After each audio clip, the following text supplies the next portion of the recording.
todo lo que son los tiempos proféticos, calendario de Dios, últimos tiempos. Amén. ¿Quiénes reconocen y saben que este libro es la palabra de Dios dicha? Esta es la palabra de Dios, ¿la reconocemos? Y todo, todo, incluyendo las comas, la verdad, los puntos y apartes, todo en este libro es verídico. ¿Lo creemos así? Si creemos que este libro es verídico, es veraz, es real, ¿sí? Porque si tenemos una idea, una concepción de que, bueno, en la Biblia hay ciertas cosas que pueden ser reales y otras que, bueno, yo podría entender que no lo son tanto, ¿verdad? Entonces, estamos quitándole el valor y la autoridad a la palabra de Dios, a este libro, ¿sí? Lo entendemos, lo tenemos claro, ¿verdad? Que esta es la palabra de Dios. Y contra ella o fuera de ella no hay nada, ¿sí? Perfecto. Esto es lo importante, porque a veces tomamos de la palabra de Dios lo que nos gusta, lo que se nos acomoda a nuestras vidas, pero la que no se acomoda a nuestras vidas o la que no, pues entonces la desechamos y esto no.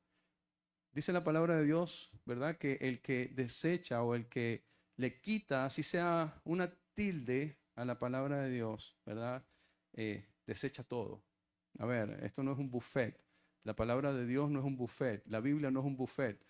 Cuando tú vas a un buffet chino, tú dices, esto quiero, esto no me gusta, de esto me puede caer bien, ¿verdad? No, la Biblia no es así. O en la Biblia o te lo comes todo o no te comes nada.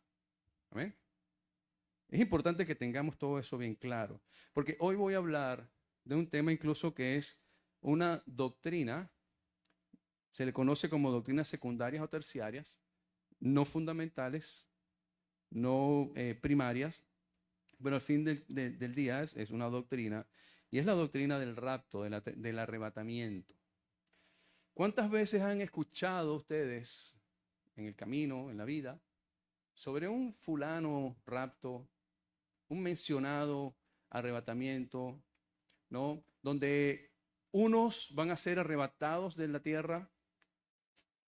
Hoy el mundo quiere cambiar esa idea y nos han comenzado a vender desde hace muchos años, como ha hecho, ¿verdad? La agenda que ha querido meter ciertas creencias dentro del mundo y por años, aunque tú no te has dado cuenta, es una agenda que esto ya tiene aproximadamente 30 años rodando, ¿no?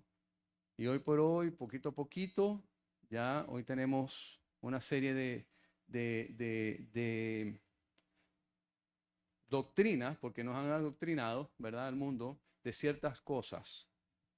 Así que el mundo poco a poco ha ido doctrinando a la gente y hoy vemos y escuchamos que va a haber una adopción de los Anunnakis, de los extraterrestres, ¿no? Y ahora hay mucho más avistamientos de cosas, ¿no? De supuestos seres ovnis, voladores, y hay adopciones, pero que en algún momento en el futuro va a haber una adopción masiva. Y cuando esa adopción masiva ocurra, es porque los extraterrestres, ¿no? Se llevaron a un montón de gente, ¿no? Y eso es lo que vende Hollywood, lo que vende History Channel, lo que vende Discovery Channel, lo que venden estos canales, ¿verdad? Que hacen este tipo de documentales. No, ellos no están inventando el agua tibia. Esto es algo que ya la Biblia nos los dice desde hace aproximadamente 2000 años. La Biblia nos ha hablado desde hace aproximadamente 2000 años, 1900 y tantos años, nos ha hablado sobre un rapto, sobre un arrebatamiento, sobre un episodio que va a ocurrir en el mundo donde en un abrir y cerrar de ojos, yo no sé si tú haces así, de repente en una de esas ya no estamos, ¿no? En un abrir y cerrar de ojos, millones de personas en el mundo ya no van a estar aquí en la tierra. Ya no van a estar aquí en la tierra. Eso nos lo dice la Biblia. Por eso comienzo en esta mañana preguntando, ¿usted realmente cree que este libro es veraz y es la palabra de Dios? Porque si tú realmente crees que esta es la palabra de Dios, tú tienes que creer entonces que ese evento va a ocurrir. Si tú no crees que este libro es la palabra de Dios y es Dios que utilizó a más de 40 hombres, Dios siendo el autor, inspiró a más de 40 hombres para que esos hombres escribieran 66 libros que están aquí. Dios mismo nos dio el mensaje, ellos lo escribieron y hoy lo tenemos aquí. Si tú no crees eso, entonces este arrebatamiento posiblemente sea un episodio más de esas series que muestran en Netflix que veas hoy. Por eso os pregunto, ¿usted cree que realmente lo que dice la Biblia es cierto? Porque la Biblia me dice que en un momento no muy lejano va a haber un rapto. Cristo viene por su iglesia. Y todos los que creemos en Jesucristo estamos completamente seguros, no dudamos ni un poquito de que eso va a ocurrir. Amén. ¿Y por qué, pastor, tú lo crees así? Porque la Biblia me lo dice. Ya. Si a mí la Biblia me lo dice, yo dudo de la palabra de cualquiera de ustedes, pero yo no voy a dudar nunca de la palabra de Dios. Porque si la palabra de Dios me dice que va a haber un rapto, Cristo va a venir por su iglesia, es porque es verdad. Ahora, ¿estamos preparados para ese momento? Dice que 6, 8 meses, un año más tarde, le escribe la primera carta de Tesalónica. Se dice que es la primera carta que Pablo escribe a una iglesia. Pablo le escribe esta carta diciéndole, me maravillo de escuchar todo lo que ustedes han hecho en este tiempo. Ustedes han sido ejemplo para las iglesias que están alrededor, para Macedonia y para todo esto. Tanto así que ya nosotros ni siquiera tenemos ya nada que hacer, ¿no? Era una iglesia creciente, era una iglesia que amaba a Cristo, era una iglesia que creía realmente y profundamente, ¿verdad?, en el Señor. Luego, después de esto, cuando se convierten muchos cristianos allí en Tesalónica, comienza a haber el contra, ¿no? Y comienza a haber persecución, comienza a haber tribulación para los cristianos. Imagínense ahora que todos los problemas que se buscan, ¿no? Porque ahora son cristianos, dejaron la idolatría, dejaron toda actividad moral, sexual, dejaron todo eso, ahora están predicando y están viviendo, ¿verdad?, un sistema moral, ético, cristiano, ¿no? Ya no están siguiendo nada de esas cosas y comienza ahora a haber un contra. Cuando el evangelio llega a un lugar, a una casa, una región y comienza a ver ese avivamiento y mucha gente se convierte al cristianismo, deja la idolatría a un lado, deja todos los actos morales e inmorales a un lado y deja todas las cosas a un lado y comienza a hacer ese muro de contención y comienza ahora a hacer, hay problemas. Y eso ocurrió con la iglesia de Tesalónica. Comenzaron a ser perseguidos, comenzaron a ser atribulados, muchos murieron y comienza la iglesia de Tesalónica a entrar en quizás confusión, quizás ellos comienzan a hacerse preguntas, bueno, y ahora que somos cristianos, ahora estamos viviendo esto, ¿qué pasa con los que murieron? Pablo les enseñó a ellos sobre la venida de Cristo, ¿no? Muchos se habían acomodado y habían dicho, bueno, si Cristo va a venir ya pronto, entonces pues ya yo no tengo más nada que hacer, yo no voy a seguir trabajando, comenzaron a ocurrir una serie de cosas. Y Pablo le escribe una segunda carta. Y esa segunda carta le da una enseñanza doctrinal prácticamente. Le dice, mira, ¿sabes qué? He escuchado todo lo que ustedes están viviendo, todo lo que ustedes están haciendo, y han pasado tribulaciones y todas estas cosas. Pero yo quiero poner algo en claro. Y les aclara el tema de la venida de Cristo, cómo será, cuándo será y todas estas cosas. En el tiempo, cuando Pablo escribe la carta a Tesalónica, no se había escrito Apocalipsis. O sea, Pablo no tenía en cuenta el libro de Apocalipsis. Pablo no estaba pensando, oh, Juan escribió esto, yo voy a escribir esto. No. De hecho, Pablo muere o es decapitado, como muchos dicen, aproximadamente 20, 25 años antes de que Juan escribiera la carta del Apocalipsis. Y antes de que Juan escribiera la carta de Apocalipsis, ya Pablo 20, 25 años atrás aproximadamente, mentira, más, 30, 40 años antes, ya Pablo había escrito sobre el acontecimiento de la venida de Cristo. Hoy, ¿cuántas veces tú escuchas Cristo viene? Cristo viene. Lo escuchamos, ¿sí? En la calle, Cristo viene, Cristo viene. Y mucha gente dice, bueno, pero Cristo está viniendo hace tanto tiempo. Sí. De hecho, Pablo pensaba que Cristo venía, él estando vivo. Y eso fue hace 1900 años atrás. Pablo pensaba que él iba a venir, aún él estando vivo. Pero como expliqué, le enseñé la semana pasada, los tiempos proféticos, ya lo deben de tener más claro. Tenía que ocurrir una serie de eventos para que eso viniera. Que eso no lo tenía presente Pablo. Eso lo descubrimos después. Por eso es que Pablo llama misterios ciertos eventos. Luego el Señor le revela a Juan el libro del Apocalipsis. Ya no estaba Pedro, Pedro ya estaba con el Señor, Pablo estaba con el Señor, todos ya estaban con el Señor, todos los apóstoles estaban con el Señor cuando Juan recibe la visión del Apocalipsis.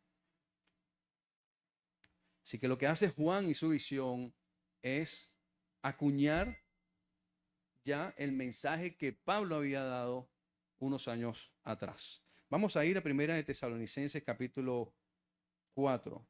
Primera de Tesalonicenses capítulo 4. Y vamos a leer del versículo 13.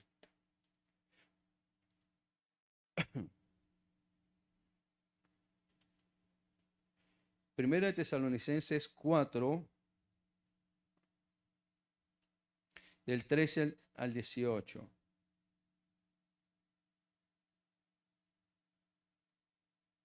¿Lo tenemos? Amén. Dice la palabra del Señor, la cual leemos en el nombre del Padre, Hijo y Espíritu Santo. Dice, tampoco queremos, hermanos, que ignoréis acerca de los que duermen, para que no os entristezcáis como los otros que no tienen esperanza. Porque si creemos que Jesús murió y resucitó, así también traerá Dios con Jesús a los que durmieron en él. Por lo cual os decimos esto en palabra del Señor, que nosotros que vivimos, que habréis quedado hasta la venida del Señor, no precederemos a los que durmieron. Porque el Señor mismo, con voz de mando, con voz de arcángel y con trompeta de Dios, descenderá del cielo y los muertos en Cristo resucitarán primero. Luego nosotros, los que vivimos, los que hayamos quedado, seremos arrebatados juntamente con ellos en las nubes para recibir al Señor en el aire, y así estaremos siempre con el Señor. Por tanto, alentaos los unos a los otros con estas palabras. Como bien vemos aquí, Pablo tiene que poner orden en el asunto. Gente estaba muriendo porque eran cristianos, familiares, amigos, que no sé, hermanos de la iglesia, decían, bueno, y ahora estos murieron, ¿y qué pasó ahora con ellos? ¿Qué va a pasar con esta gente que murió? ¿No? Y cuando venga Cristo, entonces, ¿qué pasó? ¿No? Entonces, ya no se van a ir con Cristo porque murieron, o sea, no solamente nosotros, y por eso es que Pablo ahora en esta carta tiene que decirle, ¿saben qué? No, eso no es así. Primero, no ignoren de los que duermen, no se entristezcan por ellos, porque esos hermanos que murieron tienen esperanza, y es la esperanza de la resurrección postrera. Pero los que murieron y no tienen a Cristo, esos no tienen esperanza. Esos no van a resucitar para vida eterna. Esos van a resucitar para una muerte eterna. Y eso es lo que dice en la primera parte Pablo y lo aclara. Y le dice, porque si ustedes creen que Jesús murió y resucitó, pues entonces de esa misma manera el Señor va a traer a los que murieron en él. Si tú eres cristiano, recibiste a Jesucristo como tu único y verdadero Salvador, viviste conforme a su palabra, agradándolo a él, siendo, ¿verdad?, su siervo, entonces el día que tú mueras y creíste en él, no te preocupes, él te va a traer con él. Entonces sigue diciendo, por lo cual decimos estas palabras en el Señor, no en nosotros. Dice Pablo, hace la salvedad, dice en el Señor.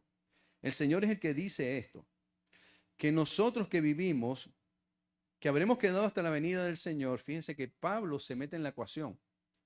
Pablo dice, nosotros que vivimos, nos vamos a ir con él. Pablo en aquel momento pensaba que él iba a irse en el arrebatamiento. Dice, no precederemos a los que durmieron.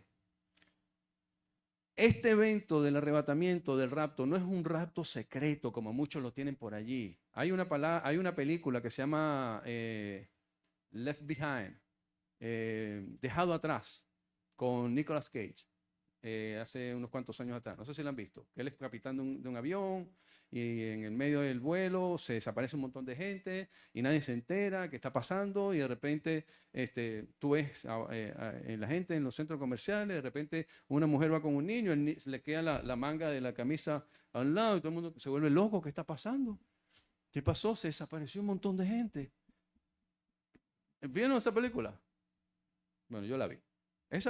Y tú dices, bueno, sí, ese es el arrebatamiento. No. A ver, como concepto podemos tener una idea. Pero la Biblia no me dice que va a ser así de secreto. La Biblia me dice que va a ser un rapto, vamos a llamarlo de esta manera, con bombos y platillos. El Señor va a venir y se va a abrir los cielos con estruendo, con voz de trompeta, con voz de arcángel, con voz de mando, con trompeta de Dios. Dice, descenderá del cielo y los que murieron en Cristo, no los que no murieron en Cristo, ¿ok? Acuérdense que hay dos, los que mueren en Cristo y los que murieron sin Cristo. Pero los que murieron con Cristo, dice, resucitarán primero. Luego Pablo dice, luego nosotros los que vivimos, los que hayamos quedado, seremos arrebatados juntamente con ellos en las nubes para recibir al Señor en el aire. Y así estaremos siempre con el Señor. Yo no sé si a usted le queda duda de lo que aquí dice. Va a haber un gran estruendo. Pablo dice, el Señor va a estar en el aire, en las nubes. Sube todo el mundo, los muertos primero. Y luego los que estén vivos van a ser transformados y van a estar con Él y vamos a recibir a Jesucristo en el cielo. Esa es una. Esa es cuando Cristo viene por su iglesia. Ese es un evento. Luego, después que Cristo viene por su iglesia y todo el mundo se entera, no es tal cual como una abducción secreta donde nadie se entera y de repente, chico, ¿y qué pasó con fulano? No, yo no sé.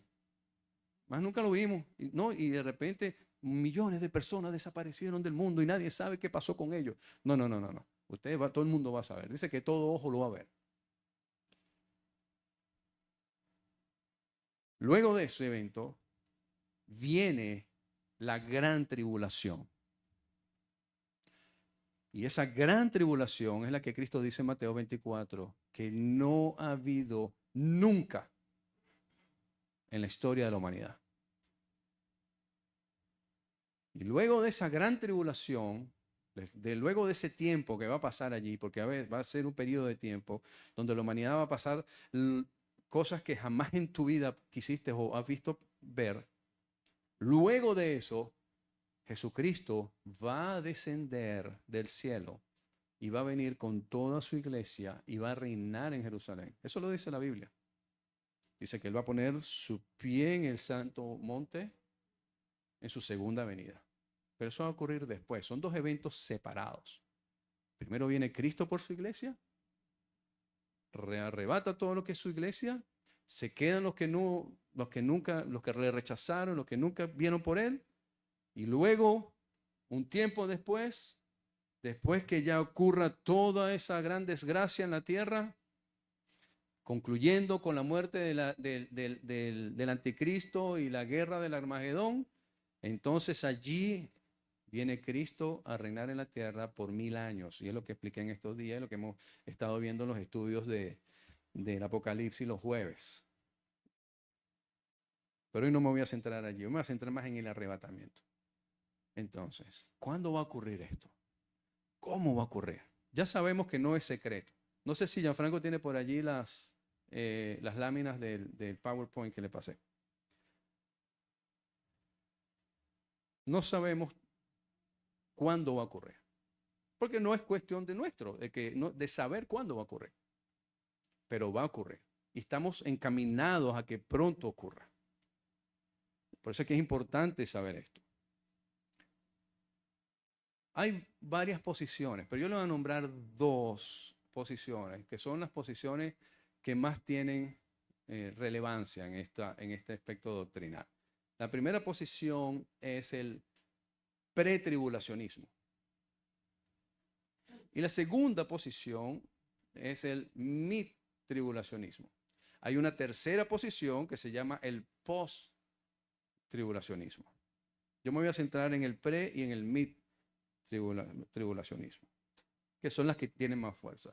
La primera, el pretribulacionismo, enseña desde un enfoque dispensacionalista, que eso es un enfoque prácticamente nuevo, y comienza con una Biblia. Escribió un hombre, teólogo, de hace unos 100 años atrás, llamado Scofield. Scofield enseñaba lo que era el dispensacionalismo de la iglesia. Y una de las cosas que él enseñó, conforme a su interpretación, es que la iglesia va a ser arrebatada, o este evento del rapto va a ocurrir antes de la gran tribulación. Para los que no saben, los pongo un poquito en contexto. El tiempo de tribulación, bíblicamente, va a durar 7 años. 7 años. También se conoce como la semana 70 de Daniel. Ese periodo de 7 años. Ese periodo de 7 años se divide en 2. 3 años y medio y 3 años y medio. Van a ocurrir una serie de eventos y juicios en los primeros 3 años y medio. Y van a ocurrir otra serie de eventos y juicios en los segundos 3 años y medio. Entonces, Scofield y el dispensacionalismo enseñan que la iglesia va a ser arrebatada, este evento del rapto va a ocurrir antes de que llegue la gran tribulación. Y ya voy a explicar y ya voy a mostrar el texto donde ellos se basan para decir esto. Conforme a lo que ellos enseñan, el rapto va a ocurrir antes de la gran tribulación. Eso quiere decir que la iglesia, ninguno de la iglesia, de aquellos que recibieron a Cristo o los que murieron en Cristo, bueno, no los que murieron en Cristo, los que están vivos realmente, porque ya los que murieron, murieron. Los que están vivos no van a pasar, no van a vivir la gran tribulación, ninguno de los 7 años. Y eso quiere decir que la iglesia no va a conocer al anticristo jamás. No va a saber quiénes son los 2 testigos jamás. No va a vivir los primeros 7 sellos, ni las primeras 7 trompetas, ni las 7 copas de la ira. No va a saber quién es el falso profeta. No va a saber nada de eso. Al final del día yo siempre me pregunto, entonces, ¿para qué Juan y para qué el Señor escribió y nos alertó de todas esas cosas si al final del día la iglesia no lo va a vivir? Pero ese es el punto de vista dispensacionalista de Scofield y lo que es el pretribulacionismo. Ahora, van a haber una serie de eventos. Vamos ahora a 2 de Tesalonicenses, capítulo 2. Segunda de Tesalonicenses, capítulo 2.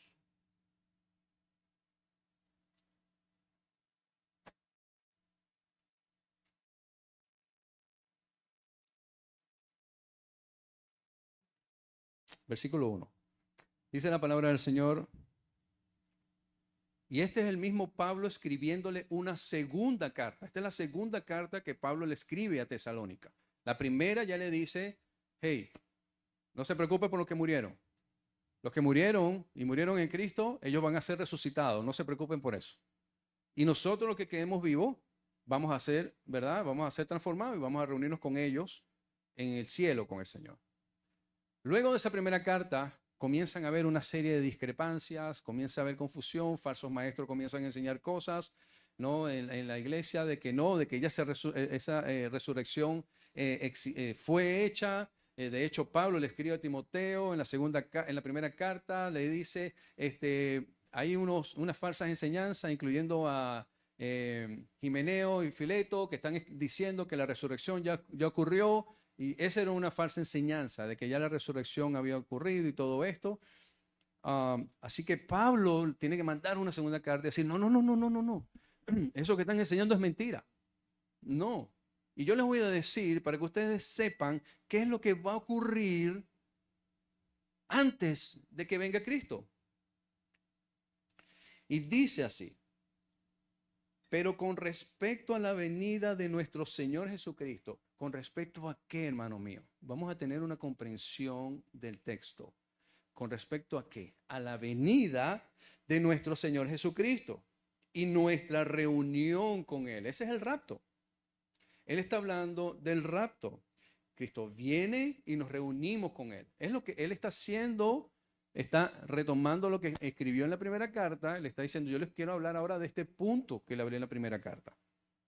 Ahora le dice, os rogamos, hermanos, que no se dejen mover fácilmente de vuestro modo de pensar. No os conturbéis, ni por un espíritu, ni por la palabra, ni por carta, como que si fuese nuestra.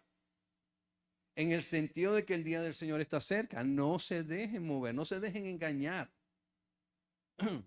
Nadie os engañe en ninguna manera. No se dejen engañar de ninguna forma. Es más, yo les voy a decir qué es lo que va a pasar para que ustedes estén alerta.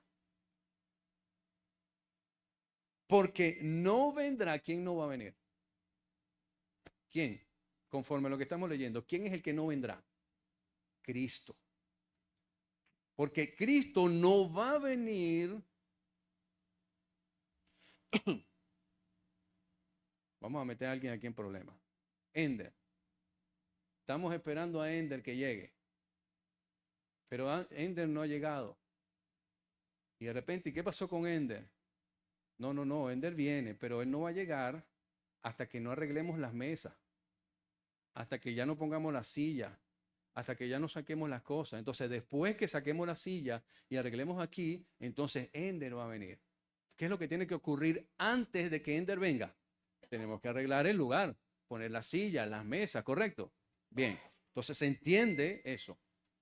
Entonces, cuando dice, no vendrá sin que antes pongamos las mesas y las sillas, sin que antes venga la apostasía. Va a venir un tiempo de apostasía. La gente va a comenzar a negar la fe. La gente va a comenzar a llamar a lo malo como si fuese bueno y a lo bueno como si fuese malo. La gente va a comenzar a decir, no, es que estos cristianos son muy ortodoxos, muy legalistas. Estos cristianos, no, la vida hay que vivirla y es bella y yo tengo un Dios y mi Dios a mi manera y Dios está debajo de las piedras y comienzo a cantar, ¿verdad? La canción de Ricardo Arjona que dice, Dios no es verbo, Él es sustantivo. ¿Verdad? Y creo en todas esas cosas, en todas esas filosofías huecas, como lo dice Pablo, ¿verdad? No, yo tengo mi propio Dios y yo veo a Dios a mi manera, yo no tengo que ir a la iglesia, yo no tengo que creer en ninguno de esos Jesucristo, porque yo creo en un solo Dios, porque para mí Dios es Buda, Alá, Jehová, todos diferentes nombres, el mismo, y yo creo en todas esas cosas. Se aleja de la realidad que estamos viviendo hoy. Eso se llama apostasía, negar la fe verdadera, negar a Cristo. Negar realmente, eso es apostasía. Entonces, no va a venir sin que venga la apostasía. ¿Y qué más? Y se manifieste el hombre de pecado. ¿Quién es el hombre de pecado? El anticristo. El anticristo es el hombre de pecado. Es el hijo de perdición, el cual se opone y se levanta contra todo lo que se llama Dios y es objeto de culto. Tanto que el anticristo se va a sentar en un templo, en el templo de Dios, como que si él fuese Dios, haciéndose pasar por Dios. Y le hace una pregunta. ¿No se acuerdan que cuando yo estaba todavía con ustedes allá, se acuerdan esas 3 semanas que estuve allá con ustedes? ¿Se acuerdan que yo les estaba diciendo esto?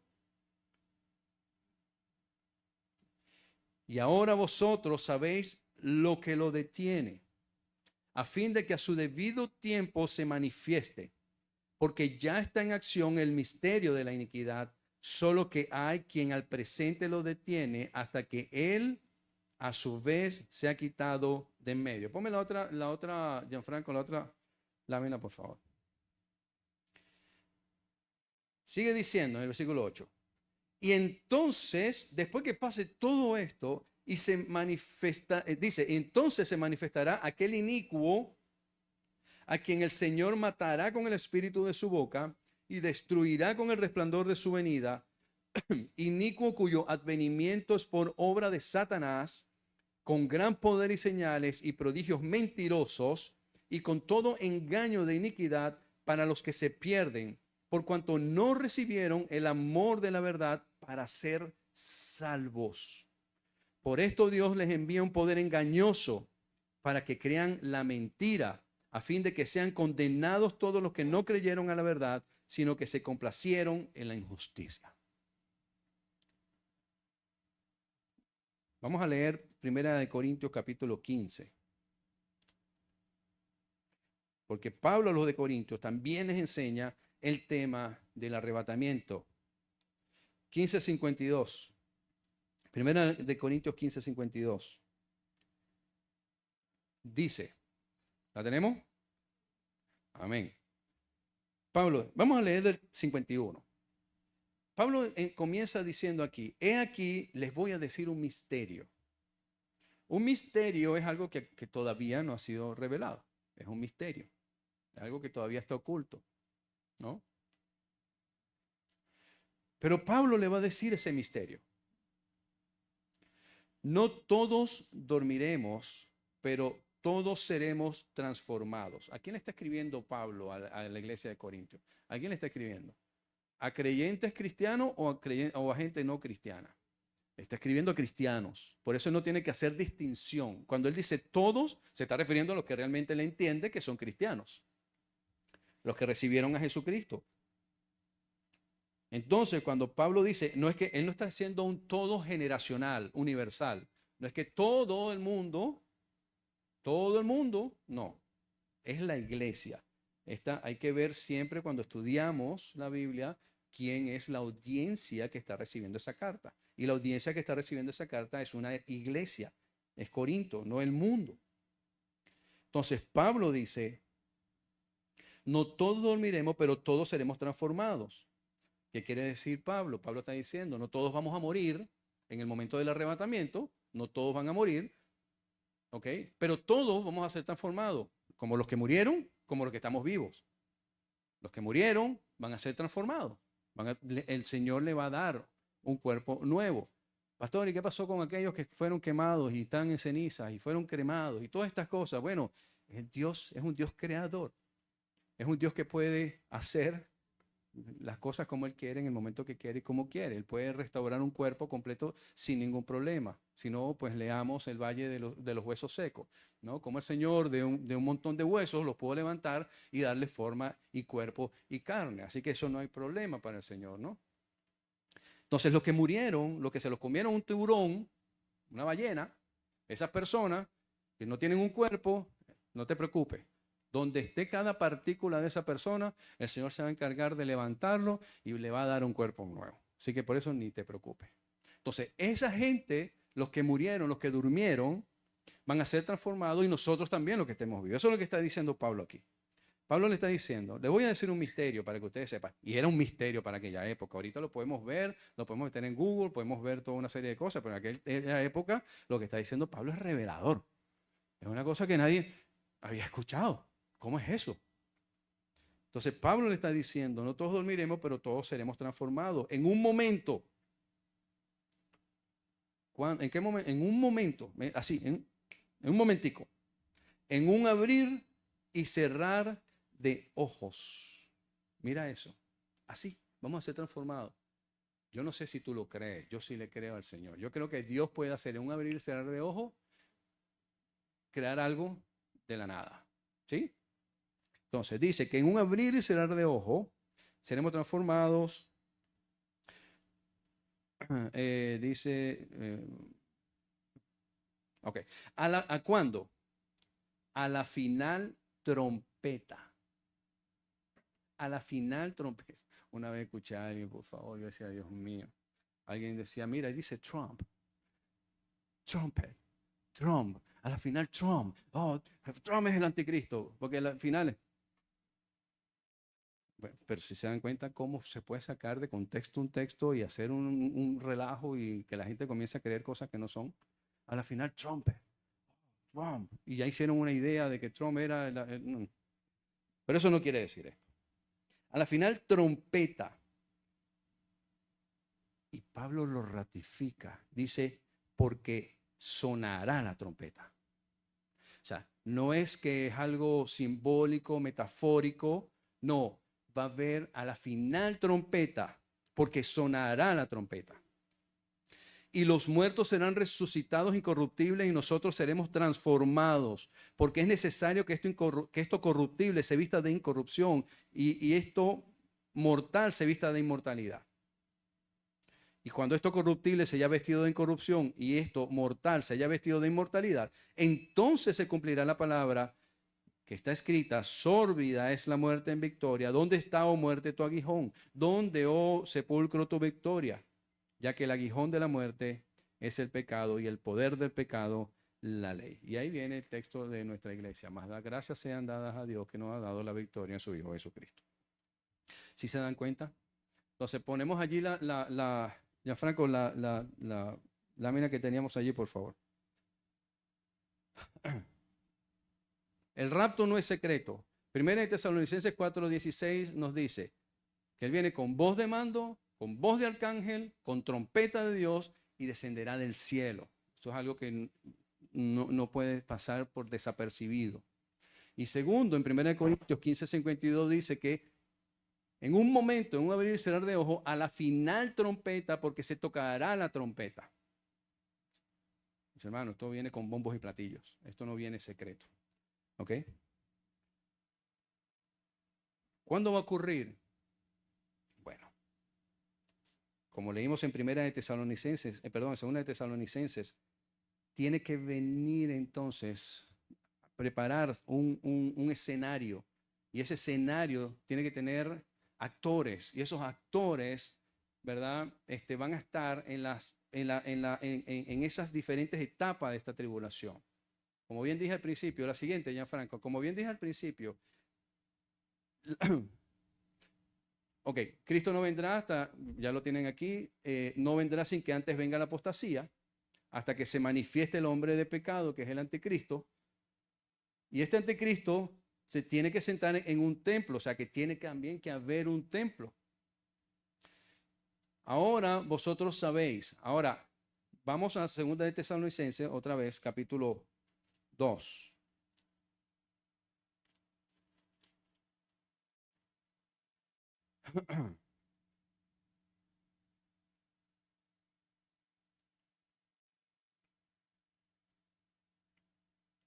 Versículo 6.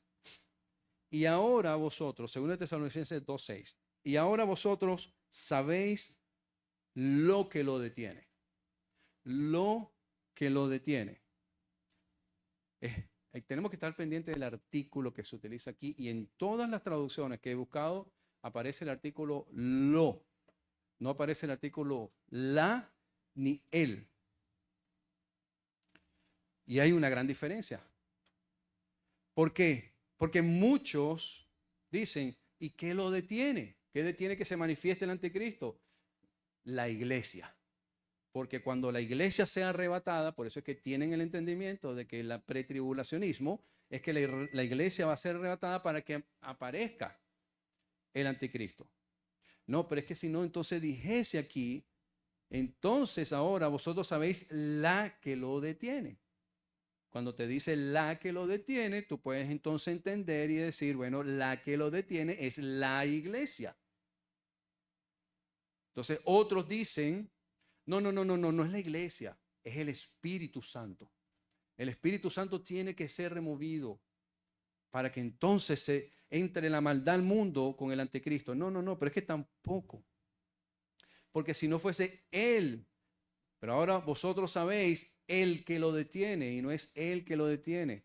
Y ahora te voy a decir otra cosa, el Espíritu Santo de Dios es el que hace todo lo que nosotros vemos. Mira, el Espíritu Santo de Dios se movía sobre la faz de las aguas en el Génesis capítulo 1. Antes de que fuese creado cualquier cosa, cielo, tierra, hombre, cualquier cosa, dice que el Espíritu de Dios se movía sobre la faz de las aguas. El Espíritu de Dios no puede salir de la tierra. El Espíritu de Dios está aquí. El Espíritu de Dios es el que le da sentido a el Santo Espíritu de Dios, por Dios. ¿Cómo podemos remover el Espíritu de Dios de la tierra? Entonces, no es ni la iglesia, ni es el Espíritu Santo. Pastor, ¿y qué es? Pues te voy a dejar otro misterio. Todavía nadie sabe a ciencia cierta qué es lo que lo detiene.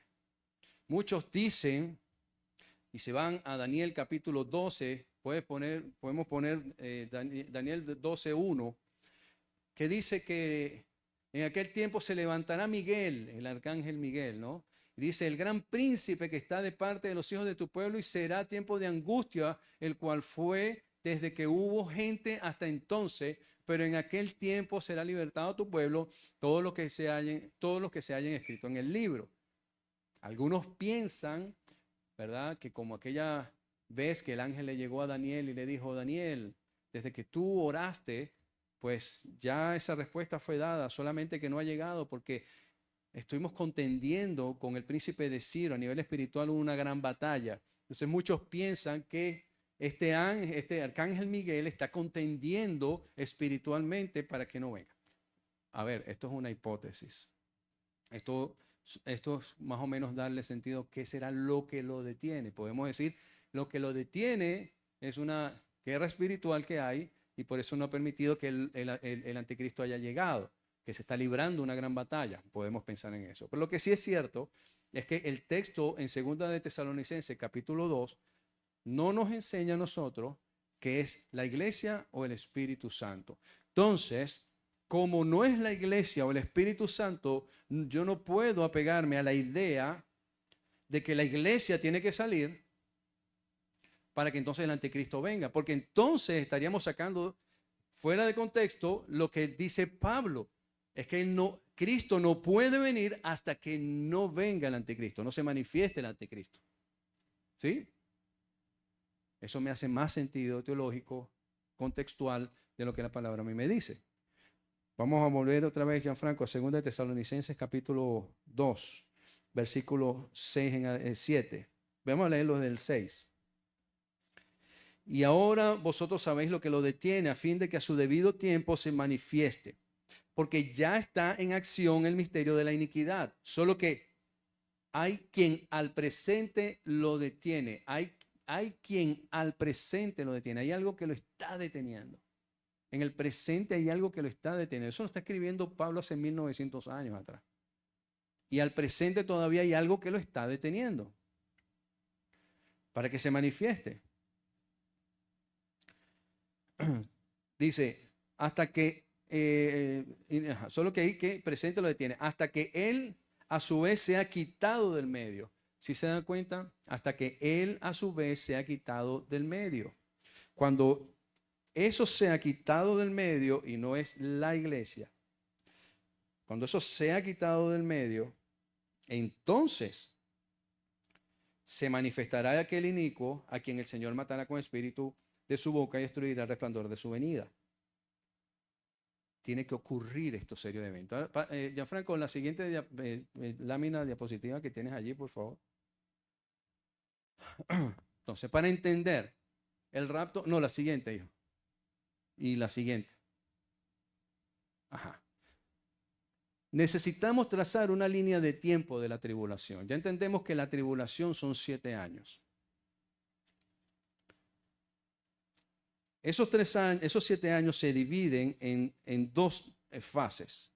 Y es la primera de 3 años y medio y la segunda de 3 años y medio. Pastor, ¿y de dónde tú sacas que eso dura 3 años y medio y 3 años y medio? Apocalipsis capítulo 11, versículos 2 y 3. Apocalipsis capítulo 11 me habla de la manifestación de 2 testigos. Y esos 2 testigos, te lo puedes leer, anote todo eso. Y esos 2 testigos dice que van a predicar por 42 meses o 1260 días. 42 meses hacen 3 años y medio. Y durante esos primeros 3 años y medio van a ocurrir, que es el primer periodo, van a haber 14 juicios que son los 7 sellos, las 7 trompetas, y se tocará la trompeta, ¿verdad? ¿Se recuerdan de ese pasaje que lo acabamos de leer? A la final trompeta, ¿verdad? Entonces, el primer periodo son 7 sellos, comenzando desde el primer sello, segundo sello, tercer sello, la manifestación, léanselo. Igual los que estamos estudiando el Apocalipsis, vamos a llegar ahí. La primera manifestación, el anticristo llega diciendo paz, después el anticristo ya se pone un poquito más duro y así sucesivamente. Después vienen 7 trompetas y después de esta séptima trompeta, son 14 juicios que van a ocurrir en 3 años y medio. Después de esta séptima trompeta, a la final trompeta, es cuando entendemos los tribulacionistas que durante ese momento es que viene el rapto de la iglesia. ¿Por qué? Mira, en el primer periodo viene la manifestación del anticristo, el falso profeta, los 2 testigos, los 144,000, que no son los testigos de Jehová, los 144,000 sellados y otra serie de eventos más, porque cada sello y cada trompeta trae un evento, un juicio para la tierra, para la humanidad. ¿Ok? Luego, después de esto, viene un periodo que es la gran tribulación.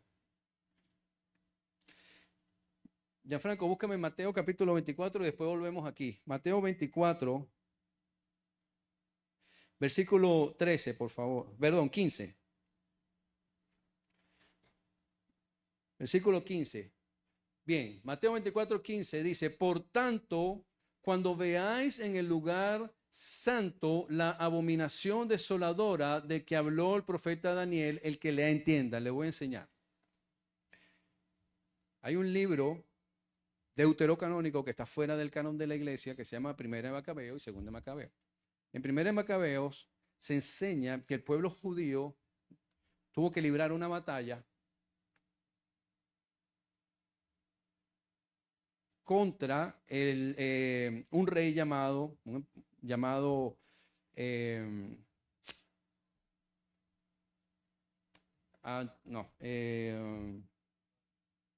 Antifaz, no.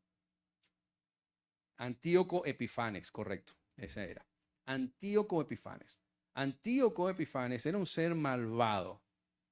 De hecho, creo que ustedes, las mujeres, en algún momento leyeron, o mi esposa les trajo una lectura de esas, que la mamá trajo a sus 7 hijos, ¿sí? ¿Se acuerdan? Y esos 7 hijos fueron despellejados vivos por Antíoco Epifanes. Ajá. Antíoco Epifanes profanó el templo de Dios. Antíoco Epifanes metió en el templo sagrado de Dios un cerdo y metió imágenes y cosas.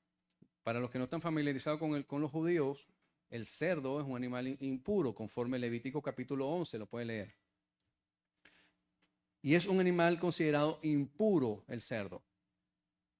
El cerdo, los judíos ni lo miran porque es un animal impuro, no es kosher.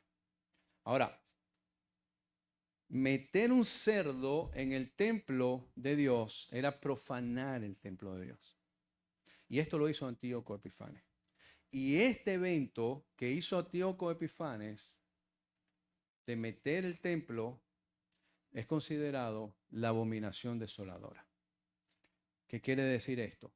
Cualquier cosa que sea considerado impuro que entre dentro del templo de Dios es considerado una abominación desoladora. Nada puede entrar impuro dentro del templo de Dios. ¿Qué leímos en 2 de Tesalonicenses capítulo 2? Que el anticristo se iba a sentar en el templo de Dios como si fuese Dios, haciéndose pasar por Dios. Él está prácticamente abominando el templo. El anticristo es impuro. El anticristo no puede entrar en el templo de Dios, mas sin embargo, él lo va a hacer. Cristo dice esto. Sigue diciendo, el que le entienda, entonces los que estén en Judea, allá en los montes, el que esté en la azotea no descienda para tomar algo de su casa, y el que esté en el campo no vuelva atrás para tomar su capa. Y más hay de las que estén en cinta y de las que críen en aquellos días. Orad pues que vuestra huida no sea en invierno ni de día de reposo. ¿Qué dice en el 21? Porque habrá entonces gran tribulación, cual no ha habido desde el principio del mundo hasta ahora, ni la habrá. Y si aquellos días no fuesen acortados, ya son las 11:30, casi 11:25. Los días están siendo acortados. Nadie será salvo, mas por causa de los escogidos, aquellos días serán acortados. Entonces, si alguno dijere, mirad, aquí está el Cristo, mirad, allá está, no le creas, porque se levantarán falsos cristos y falsos profetas y harán grandes señales y prodigios, de manera que engañarán, por si fuese posible, aún a los escogidos. Y eso está pasando hoy. A ver, el punto aquí está. Cristo ya nos viene diciendo que va a haber una gran tribulación después desde ese momento. Dame otra vez la lámina que teníamos antes. Entonces, entendiendo, ya voy terminando. Entendiendo esto, el primer periodo es llamado tribulación. Conforme Apocalipsis capítulo 13, se nos dice que el anticristo y el falso profeta van a hacer que venga el sello. ¿Se acuerdan ese fulano sello del 666? No, que la gente decía, en la pandemia, yo no me voy a dejar poner a eso porque ese es el sello del anticristo y mira, te lo están poniendo en el brazo y ahí dice que es en el brazo. No, yo le decía a la gente, mira, si eso es el sello del anticristo, entonces, mi hermano, lo que nos espera son las copas de la ira. Entonces se derrumbó cualquier tipo de doctrina pretribulacionaria, mitribulacionaria, así que nos vamos con la postribulación y en cualquier momento viene el Armagedón. Lo que no entendí fue nunca qué pasó con Gog y Magog y qué pasó con toda una serie de cosas. ¿Dónde están los 2 testigos? ¿Dónde están los 144,000? ¿Tú me entiendes? O sea, la gente tiene un lío en la cabeza. Entonces, tiene que pasar primero un primer periodo de 3 años y medio, donde van a ocurrir una serie de eventos de juicio para la tierra. Luego, dice que este anticristo se va a sentar en el templo. Para que eso ocurra, tiene que haber un templo. ¿Dónde está el templo? Tiene que haber un templo. Una de las cosas que hemos visto en estas guerras que han habido, dice que uno de esos misiles posiblemente estén apuntando hacia la mezquita de Omar, que es donde debería estar el templo de los judíos, el templo de Dios, ¿no? Entonces dice que ese anticristo se va a sentar allí. Pero para que él se siente allí, ya sabemos que él tiene que hacer acto de presencia, mi hermano. Y para que haga acto de presencia, entonces tenemos que estar nosotros en el primer periodo. Pero después que ocurre eso, dice que ahora viene una gran tribulación, lo acabamos de leer. Vendrá una gran tribulación, cual no ha habido desde el principio del mundo y hasta la hora ni la habrá. Yo lo insto a ustedes que lean desde el capítulo 13 en adelante y lean lo que va a venir en las copas de la ira. En el segundo periodo Después de Apocalipsis capítulo 13, versículo 5, que nos dice que el anticristo se le va a dar poder por 42 meses. Entonces, la primera parte se dice que van a haber 2 testigos predicando en Jerusalén por 3 años y medio, por 42 meses. A la mitad de eso, ellos los van a matar, van a morir. El Señor se los va a llevar. Luego de eso comienza la segunda parte de la gran tribulación, que es esta cuando arranca Apocalipsis capítulo 13, y es cuando vienen las 7 copas de la ira. Primera de Tesalonicenses 5:9, y ya con esto termino. Primera de Tesalonicenses, y voy terminando ya. Primera de Tesalonicenses 9 es un texto que también usan los pretribulacionistas para decir de que la iglesia va a ser arrebatado antes. Pero en Primera de Tesalonicenses capítulo 5, versículo 9, nos dice: porque no nos ha puesto Dios para ira, sino para alcanzar salvación por medio de nuestro Señor Jesucristo. Entonces, ira, se entiende que el Señor no nos ha puesto para ira, es el periodo tribulacionista, que son los 7 años. No. Lo que nosotros entendemos es de que cuando Pablo se refiere a que no nos ha puesto para ira, se está refiriendo a las 7 copas de la ira. Recuerden lo que le dije, cuando Pablo escribió Tesalonicenses no se había escrito Apocalipsis. Lo que Juan, lo que el Señor está haciendo ahora con una carta Apocalipsis es poniendo en orden cronológico lo que va a ocurrir y de lo que antes ya se enseñó. Ahora, después que ocurra todo esto, ya Franco, volvemos otra vez allí, por favor. Después que ocurra todo esto, entonces viene una guerra llamada el Armagedón. Esto va a durar 3 años y medio. Si se dan cuenta que en 3 años y medio van a haber 7 copas, cuando en el primero hubo 14. Pero esto va a ser más destructivo que lo otro. Luego, después de esto, se termina la gran tribulación con una guerra llamada el Armagedón. Y ya después de esos 7 años, dice la palabra del Señor que Jesucristo vendrá con su iglesia, los que se llevó aquí, que no vivieron esta parte. Y vuelvo y le repito, si usted a alguien le dice, no, que eso es el sello de la bestia, que eso es no sé qué, entonces estamos aquí. No, no crean esas cosas. Hay un calendario profético, hay un calendario, se tienen que cumplir cosas. El Señor es un Dios de orden. No es que bueno, yo me salto esto porque bueno, pobrecito, ya no, déjame pasarlo para acá. No, todo el mundo va a pasar por esto. Entonces, después de ahí, dice que el Señor vendrá con su iglesia y reinará por 1000 años. Y después de esos 1000 años, el juicio del gran trono blanco, se estrenará el lago de fuego. Por eso es que mucha gente dice que él se está quemando en la quinta paila del infierno. No se está quemando en ningún lado. Porque la Biblia a mí me enseña que el lago de fuego no está inaugurado todavía. El lago de fuego va a ser inaugurado por el anticristo, por el falso profeta, por la serpiente antigua, por Satanás mismo. Y eso va a ocurrir 1000 años después del juicio del gran trono blanco. Así que esto es para tener una mejor comprensión de lo que el arrebatamiento y el tiempo de Dios, calendario profético de Dios, va a ocurrir. Así, yo no sé si había otra, Gianfranco. ¿Sí? No, esta es la última, ¿verdad? Sí. Lo que sí es cierto, mis hermanos, y ya termino y concluyo. Lo que sí es cierto es que Cristo viene. Y viene pronto.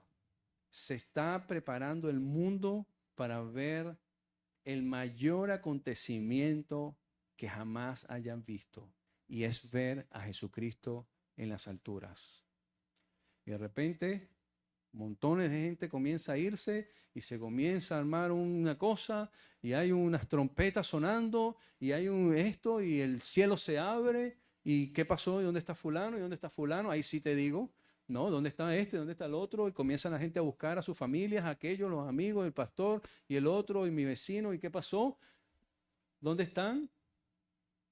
¿Y qué es aquello que está pasando? Y entiendan. Hay que estar apercibido. Eso va a ocurrir.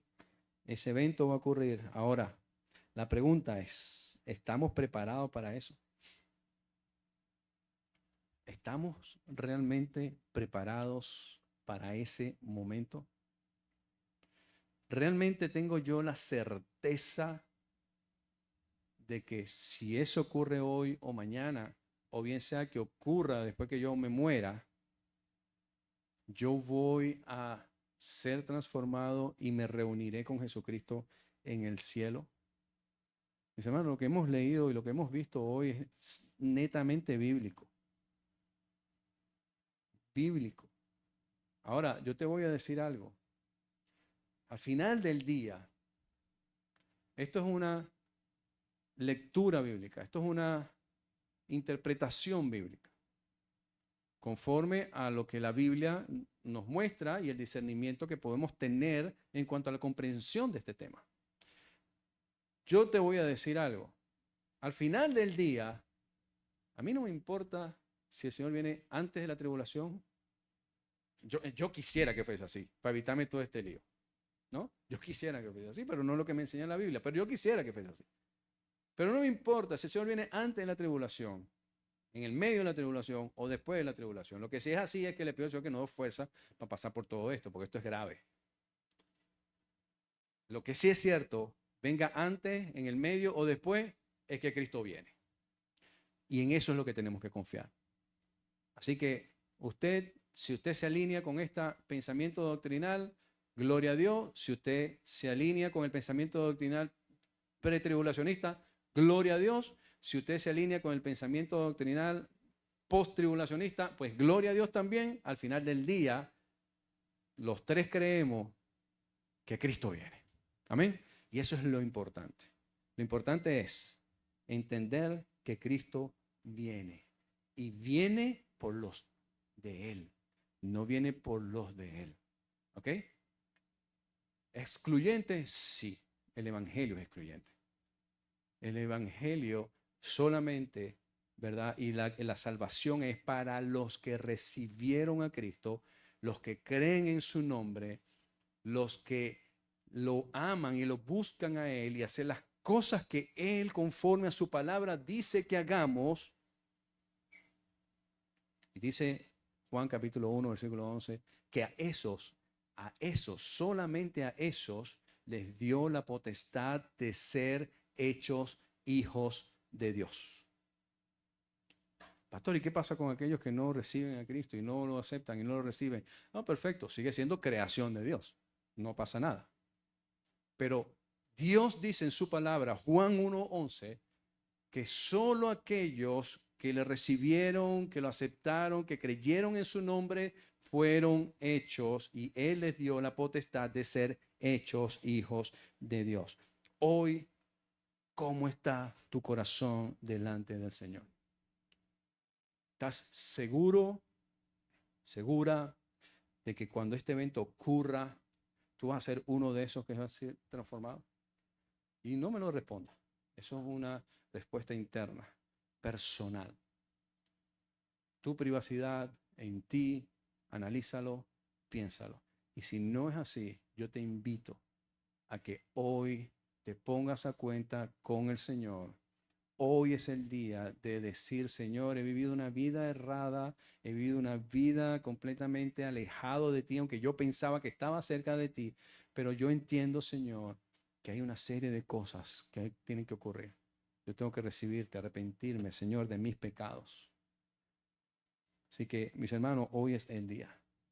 Si Cristo viniera esta misma noche, ¿estás preparado para encontrarte con Él? ¿Estás preparada para encontrarte con Él? Así que busquemos al Señor hoy, mientras que Él puede ser hallado. Mañana puede ser muy tarde. Amén. Nos ponemos de pie, por favor. El Señor viene no como un cordero sufriente. Ya Él vino como cordero sufriente. Ahora Él viene como un león conquistador. Ahora Él viene por su iglesia. Ahora Él viene por los sus amados. Ahora Él viene por aquellos aquellos por los cuales Él murió en una cruz. Porque Él murió en una cruz y resucitó también. Pero Él murió y derramó su sangre en una cruz por unos. ¿Y quiénes son esos? Los que la recibieron. Hoy es el día de recibir a Cristo. Hoy es el día de decir, ¿sabes qué? Ya voy a dejarme de tantas tonterías y payasadas en la vida. Yo voy a dejar de ya estar perdiendo el tiempo. El tiempo se va así. Ya estamos ya julio. Mi hermano, yo no sé si tú te acuerdas, la última llorada que echaste el 31 de diciembre. Pero definitivamente ya estamos en julio y ya dentro de 5 meses estamos otra vez en diciembre. El tiempo se está yendo muy rápido. ¿Qué estás haciendo? ¿Estás perdiendo el tiempo en tonterías? ¿Estás perdiendo el tiempo en discusiones tontas? ¿Estás perdiendo el tiempo en buscar qué? Cuando en cualquier momento, en un abrir y cerrar de ojos, ¿qué va a pasar contigo? ¿Qué va a pasar contigo? ¿Tú te imaginas lo que tú puedes estar haciendo? Y lo pongo a consideración. Y míralo de esta manera. Yo no sé lo que tú haces en tu vida privada, no sé. Y tampoco quiero saberlo. Pero yo no sé lo que tú haces en tu vida diaria, en tus relaciones diarias. Yo no sé lo que tú haces. Pero pon eso que tú haces, que tú no quieres que nadie sepa, pon eso que tú haces en tu mente en este momento.